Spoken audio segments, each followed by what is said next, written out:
If you'd like to learn about jumping, double jumping, and creating abilities in Roblox, keep watching and I'll show you exactly how to do it. Welcome to Roblox Snippets. Alright, today we are going to create a double jump ability which you could give to your players all the time. You could possibly sell it for Robux or make it just available in a certain area within your Obby if you'd like. But we'll learn a little bit about jumping and what the defaults are and how to change those things and give the ability to your players. Now you'll notice that I've got in here just a model which is I've called jump model over here, and it has some different size blocks. Now I have put these parts in here and made them specific heights based on the defaults, and then when we add jump power to our standard jump, how high you can jump, and when you have a double jump plus jump power standard, how high you can jump up here. So you don't have to add these in, you'll be able to work it out, and I'll tell you what these sizes are as we move along. Just so that you can see, if you play your project and get your character into the workspace, if you open up the workspace, find your character and expand it, and then come down to humanoid and have a look in its properties down towards the bottom, you'll notice that we have a jump. So when I actually jump in the game, you'll see that it becomes ticked. Underneath it we have floor material that keeps changing, so when I'm in the air it changes to air. These are all things that you can make use of to do with jumps. Now down towards more towards the bottom here, you'll see jump settings, and you'll see auto jump enabled, jump height. So this is the default height that your Roblox character can jump when they come into the game, and you are welcome to change that to be higher or lower. You can also use jump power. Okay, so if you watch me jump in the game here and then I simply turn that on and click in here, alright, nothing much is happening because the default is set at 50, but if I was to change that to say 500 and then jump in the game, you'll see that it just does really crazy things, okay, where I'm jumping way up in the air. Alright, so that's where to find these things, and now we're going to write a script in our character that will allow us to control how high and far your character can jump. Right, to create this script we're going to place it in our character. So over in the workspace, scroll down to the bottom or towards the bottom and you'll find starter player. Expand that and you'll see a folder here, starter character script. So if you left click on that, we're going to add a local script into this. So click on the plus and then select local script, and we'll change the name of this to be double jump local. Alright, so local scripts just happen on the client, alright, but then are replicated to the server. So that will let everybody see, but initially it happens on the client or on your machine. Now, because we are dealing with someone hitting their keyboard to jump, we need to make use of the user input service. So we'll create a variable for the user input service, which is UIS equals game get service the user input service. And next we want to get a hold of our character. So we'll create a variable for our character, and because this script is in our starter character scripts, we can simply put in here script.parent. And now we're going to be checking when you saw earlier that when we jump in the air, etc., we want to check whether the player is in the air. So we're going to make use of the humanoid change state in this script to do a check very quickly as to what's happening with our character. So create a variable for its humanoid, which will be equal to character and then wait for child humanoid. And we use wait for child to make sure that it's loaded before we do anything. Alright, now we'll deal with the double jump inside of a function. So we'll create a local function and call it double jump. And just hit enter like so down below.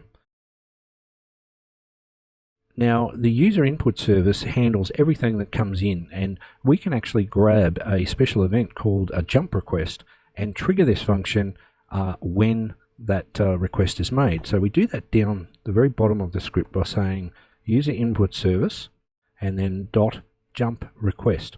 And you'll see that it's an event fires whenever the client makes a request for their character to jump, and that's just what we want to do.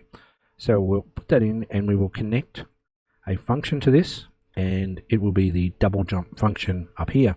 So notice there's no parentheses here, and you should have it looking just like that. All right, now inside of our function here, we need to, you would have noticed when I jumped in the air, it's very quick as to whether the player is jumping. So jump is true when they're going up, just very briefly, and then falling down. And we're going to use a special inbuilt function called tick.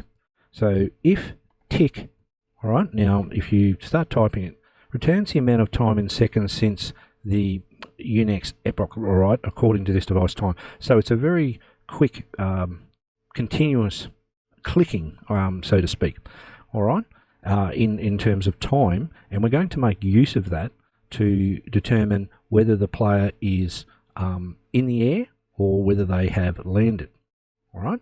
So we'll put tick, and we're going to minus whatever their previous jump was, all right. Now the previous jump will be whatever the last tick was. So up above here we'll create another variable, all right, called previous jump,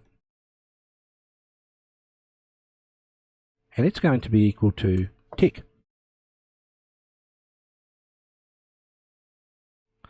Now we're going to say we'll take tick, whatever this time was. So when the script loads, all right, it will lock in a time, whatever that is, and then we're going to say in here if tick minus the previous jump, all right, which will be earlier, is less than 0.2 of a second, then we're going to do something.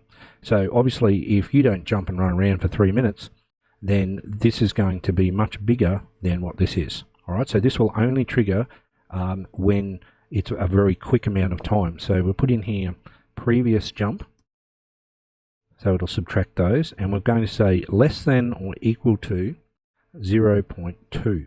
Now you can make this, adjust this slightly. So obviously if you made it 0.1, it would be a very quick double jump, but I think you'll find this will work fairly well. Now the second thing is we don't want the player to be able to continuously double jump. We just want them to be able to do one double jump and then fall down, and then they can jump and double jump again. So we'll create another variable up here, local can double jump, and we'll set that to be true initially. All right, so over here, and can double jump then. So basically this means the player can double jump, this will be true, and if only when they jump, and then the previous jump, all right, which will be up here, will be less than 0.2 seconds, will allow them to actually do the double jump. So the next thing that we want to do inside of this script now is to determine what state the humanoid is in. So if the humanoid is moving around, they're running, and if they're jumping, all right, very briefly it's jump, but then when they're falling it's free fall. So we want to check that, and we also want to check have they double jumped. All right, so that's what we're going to do here, and we do that by saying if the humanoid, and we'll get the state, and you could put this inside of a excuse me, inside of a print statement to check the humanoid state at any time if you like. Now we're going to check this against a built-in variable, which will be enum.humanoidState.freeFall. All right, and if you read what this says, the humanoid is currently free falling, so jumped from a ledge or has jumped in the air and is falling back to the ground. So that's the one that we want. And now we want to say has not or double jumped. All right, so we've got one up here, can double jump, but we want to see if they're in the air before, so because this is happening very quickly. So we'll create another variable up the top here, and we will call this one has double jumped. And we'll set this to false, because if they're on the ground, then they obviously have not double jumped. And I'll just get rid of this window here. So we're at the end of this line. We're saying if the humanoid is free falling, so they're falling back to the ground, and now we want to check that this is true. And as we've set it to false up here, we use the keyword not. here, and then put in has double jumped. At the end of that, we say then. All right, so it's quite a long line. I'll just shrink the text up a bit there so you can see. So we're saying we're allowing the double jump with this conditional statement, and then in this one we're checking if the humanoid state is free falling, so they're falling, and they have not double jumped, all right, then this is where we're going to allow the double jump to happen. And in here, we'll firstly change has double jumped and set it to true, because we're now going to execute that and we don't want them to do it over and over again. And now this part is where we're going to determine how high the character will go. So we'll say character dot humanoid root part dot assembly linear velocity will equal. All right, so it's a bit of a long one. Make sure you get the spelling correct, all right, or it's not going to work. But basically we're going to get the velocity of the character and we're going to set it now to a velocity that we choose. And we'll do that by putting in here or creating a vector3.new. And now I'm going to just drop this onto another line because it's quite long. This will work even if it's on another line like this. So don't worry, but I'll fix it up shortly. Now in this vector3, we have three things we want to put in. Usually it's got here an X, a Y, and a Z. So the X part in here will be the character dot humanoid root part dot velocity dot X. So that will cover us left and right. And now the amount of time in the air, all right, is determining how high we're going to send the character up. So let's create a variable up here to create air time. And we'll call this time in air. And let's set it to 10. All right, and you can make a comment here if you like, increase for more air time. All right, so that's one that you can change.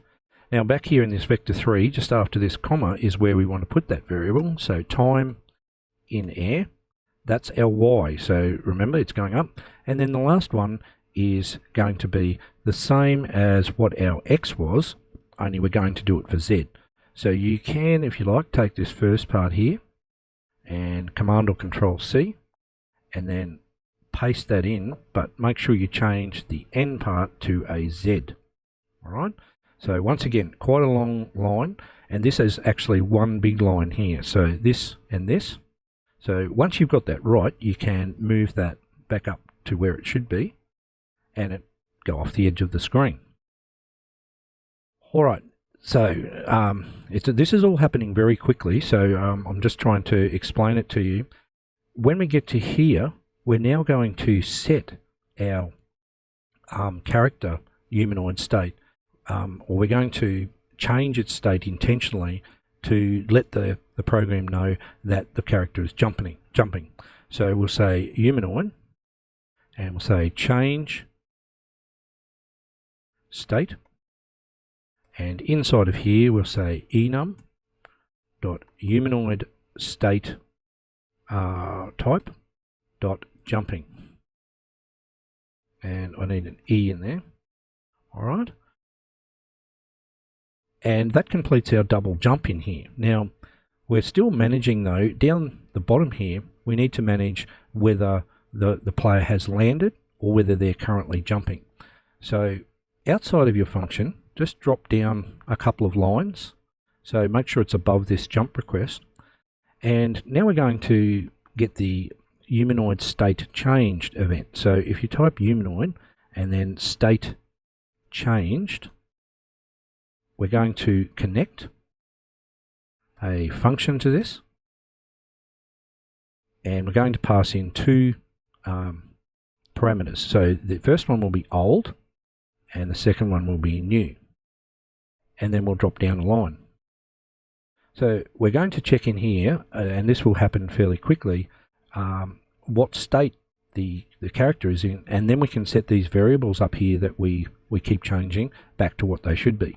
So the first one will be if new, all right, equals enum dot humanoid state type dot landed, then so the player has jumped in the air and has landed on the ground. Well, we obviously want to say has double jumped, where we just set it to true up here. We want to change this back to false. So we'll say has double jumped will equal false. And then hit enter and we'll type in else if. And just move that then down. Else if, move out here. So you want to type in between here. Else if new, all right, equals enum dot humanoid state dot jumping. Then I'll just straighten this up a little bit. We want to change our previous tick up here, all right, to like update it. So that's basically what we want to do. So we can just type the same thing in here. Previous jump equals tick.